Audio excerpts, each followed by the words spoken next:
We're back now with our Executive Director of Elections and Surveys, Anthony Salvanto, for more insight on today's CBS News poll.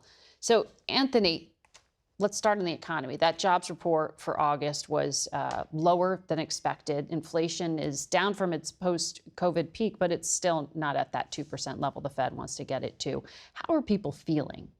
Earlier this week, I asked people, pick one word to describe the economy, and the top one they picked was uncertain. And you see here, I think tariffs are a big part of that. We've already seen 4 in 10 people tell us they're cutting back on spending because of increases from prices that they see as part of tariffs. They think tariffs are going to raise prices in both the short term and the long term. And part of that is support for imposing new tariffs has been ticking down. It is now down again, increasingly confined just to the president's base, to Republicans. Now, there is their view that it will ultimately increase manufacturing jobs in the U.S., that people ought to be willing to pay a little bit more to support President Trump's policies. But that view has not permeated beyond that base to the wider public, Margaret. And we might need to wait until we see that job growth in those areas. Yeah, I mean, it could be in some ways that pullback a little bit of a leading indicator as we go forward, right? People spending. The other part of this, too, is more broadly, when we talk about who and where you can impose tariffs, when we talk about influence on the Federal Reserve, a presidential influence there, the lens of this is also about presidential power and how much influence a president can have over those levers on the economy. And, I asked about this a little, and what we're seeing is Republicans very comfortable with Donald Trump having those levers. Other Americans, not so much. But that's unusual for conservatives in particular, who have for so long trumpeted free market economy, not a centrally planned one. So really liking that there is such control in the hands of a political leader is really unusual. That's a change.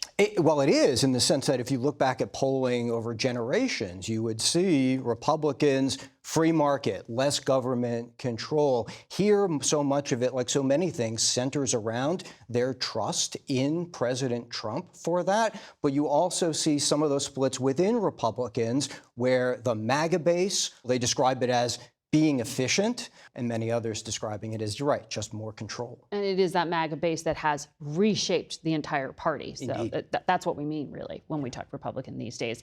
Let me ask you about the National Guard.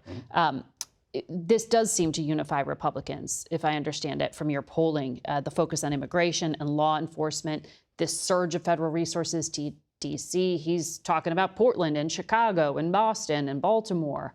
What's the perception of it? Well, the lens on this touches on views of crime and what is effective of fighting crime, but also on rights and freedoms. Yes, for proponents of this, many of them Republicans, they're saying it's effective about fighting crime. They say they'd support deploying the National Guard to other cities, like you mentioned, even to their own area, whether there's Democratic-run areas or Republican-run areas.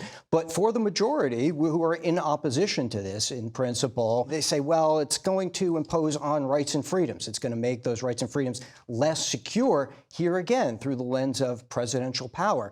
The public generally would see sort of the local leaders, the governor, and the president all involved.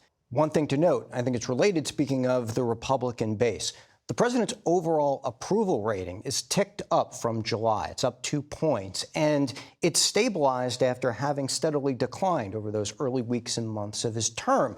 That's really helped by Republicans. And you look at how people evaluate the president. Republicans say they're evaluating him more on immigration, deportation, crime, those issues. People who are evaluating him more on the economy, on inflation, give him overall lower ratings.